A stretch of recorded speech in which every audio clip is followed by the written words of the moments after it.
देखिए आज की जो क्लास है वो 6 और प्रश्नावली है 1।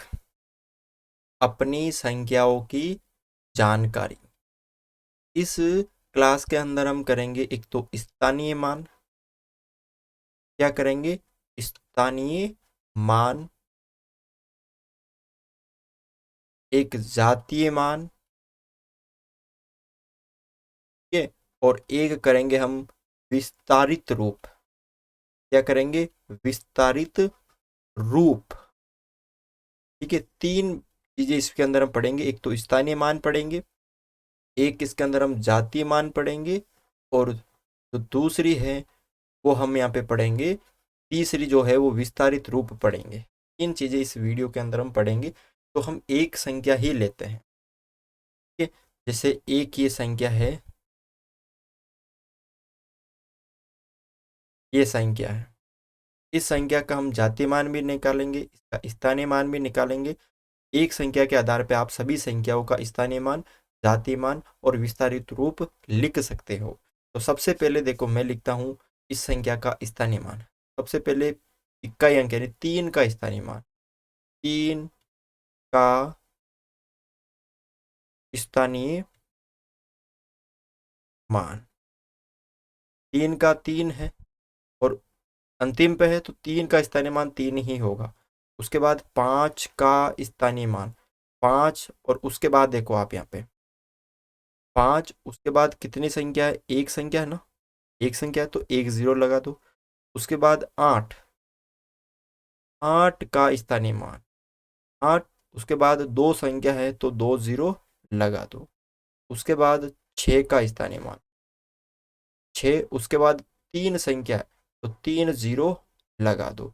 उसके बाद 4 का स्थानीय मान तो 4, उसके बाद 4 जीरो लगा दो क्योंकि 4 संख्या है। उसके बाद 2 का स्थानीय मान तो 2, ये 2, और उसके बाद में कितनी संख्या है? 1 2 3 4 5, तो आप 5 जीरो लगा दो।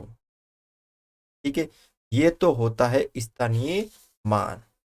अगर आपको किसी संख्या में किसी भी अंक का स्थानीय मान पूछे तो वो अंक और उस अंक के पीछे जितनी भी संख्या है वो लगा दो। ये दशमलव यानी पॉइंट वाली संख्या के लिए नहीं है, ये सीधी है जिसके अंदर पॉइंट वाली संख्या नहीं है। अगर आपको इसी का क्या लिखना है? जातीय मान लिखना है, तो ध्यान से देखना है कि 3 का जातीय मान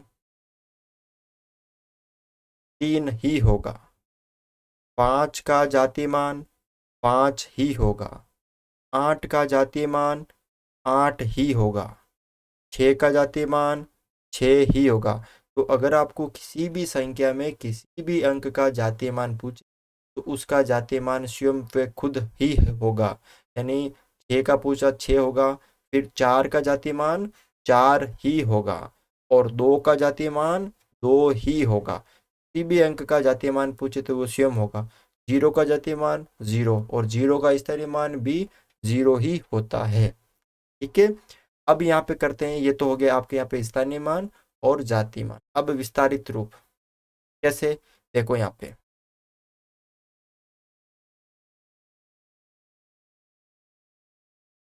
जैसे ये संख्या है आपके,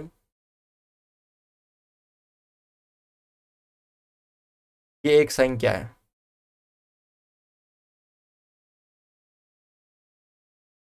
ठीक है। अब इसका आपको विस्तारित रूप लिखना है। कौन सा रूप लिखना है?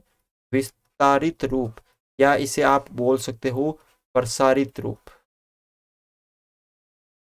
ठीक है। या आप क्या बोल सकते हो? विस्तारित या प्रसारित। ठीक है। देखो कैसे करना है। सबसे पहले आपको लेना है, आप इधर से भी स्टार्ट कर सकते हो, इधर से भी कर सकते हो। तो मैं ये ले रहा हूँ 5, और उसको गुणा करना है कौन से स्थान पे? इकाई, दाई, सैकड़ा, हजार, 10,000, लाख, 10 लाख। तो आपको किससे गुणा करना है? यानी कितनी संख्या है? 1 2 3 4 5 6, तो यानी एक, उसके बाद में 6 जीरो, यानी 10 लाख से गुणा करना है। फिर प्लस, फिर 4, और अब उसको 10 लाख में से एक जीरो कम कर दो। पहले कितने जीरो? 6 थे, अब 5 जीरो। देखो 4 के बाद कितनी संख्या है, 5 है ना, इसलिए 5 जीरो, फिर प्लस 6।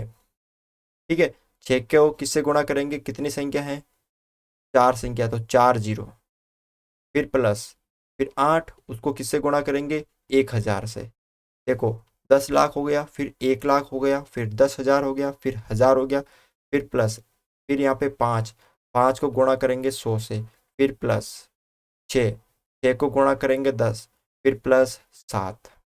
ये क्या हो गया, इसका विस्तारित या प्रसारित रूप। एक संख्या और ले लेते हैं यहाँ पे।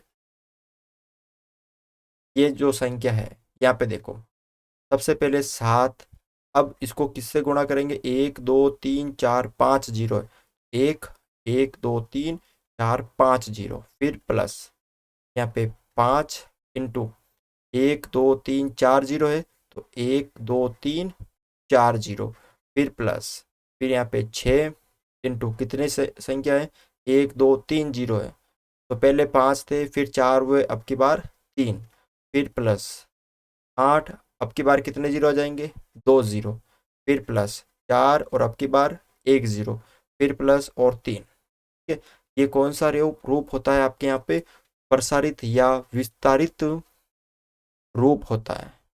इस तरह से आपको ये करना है, स्थानीय मान, जातीय मान और विस्तारित रूप। तो आज की क्लास में बस यही था। अगर आपको ये वीडियो अच्छा लगा तो इस वीडियो को लाइक ज़रूर करें।